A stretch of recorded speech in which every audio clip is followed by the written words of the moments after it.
जय श्री कृष्णा। आज हम समझेंगे श्रीमद् भगवद गीता के 5वें अध्याय का 21वां श्लोक। इस श्लोक में भगवान श्री कृष्ण अर्जुन से कहते हैं, बाह्य स्पर्शेश्व सक्तात्मा विन्दत्यात्मनि यत्सुखम स ब्रह्म योग युक्तात्मा सुखम मत्स्यमश्नुते। सबसे पहले हम समझेंगे श्लोक के एक एक शब्द का मतलब, और यहाँ पर सबसे पहला शब्द है बाह्य स्पर्शेश्व सक्तात्मा।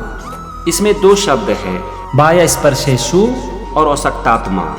बाह्य स्पर्शेषु का मतलब होता है बाहर के विषयों में, और असक्तात्मा मतलब आसक्ति रहित अंतःकरण वाला।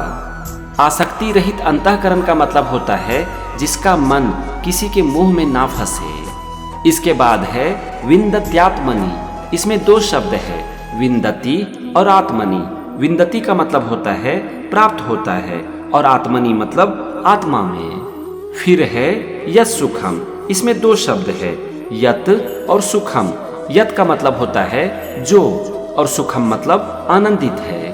तो अब यहाँ पर आप देखो, पहले वाक्य का मतलब हो गया बाहर के विषयों में आसक्ति रहित अंतःकरण वाला आत्मा में जो आनंदित है। कहने का मतलब हुआ कि जो व्यक्ति बाहर की चीजों के मुंह में नहीं फंसते, उसका मन अपनी आत्मा में ही आनंदित रहता है। अब हम आते हैं दूसरे वाक्य पर, और यहाँ पर पहला शब्द है सह, और सह का मतलब होता है वह। इसके बाद है ब्रह्म योग युक्त आत्मा, और इसका मतलब होता है परमात्मा के ध्यान में स्थित पुरुष। इसके बाद अंतिम शब्द है सुखम अक्षयम अश्नुते। इसमें तीन शब्द है, सुखम, अक्षयम और अश्नुते। सुखम का मतलब हो गया सुख को, आनंदित। अक्षयम मतलब जिसका नाश नहीं किया जा सकता है, शाश्वत, इटर्नल। और अश्नुते मतलब अनुभव करता है। अब यहाँ पर आप देखो, दूसरे वाक्य का मतलब हो गया वह परमात्मा के ध्यान में स्थित पुरुष अक्षय आनंद का अनुभव करता है।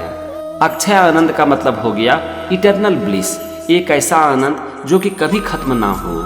तो ये था श्लोक के एक एक शब्द का मतलब और दोनों वाक्य का मतलब। चलो अब हम समझते हैं पूरे श्लोक का मतलब। इस श्लोक में भगवान श्री कृष्ण अर्जुन से कहते हैं कि हे अर्जुन, जो पुरुष बाहर की चीजों से मोहित नहीं होते और अपनी आत्मा में स्थित होकर आनंद का अनुभव करते हैं, ऐसे पुरुष का मन परमात्मा के ध्यान में स्थित होता है और वो अक्षय आनंद का अनुभव करते हैं। तो ये था श्रीमद् भगवद गीता के 5वें अध्याय का 21वां श्लोक और उसका मतलब। अगले एपिसोड में हम समझेंगे 22वें श्लोक को। तब तक के लिए जय श्री कृष्ण।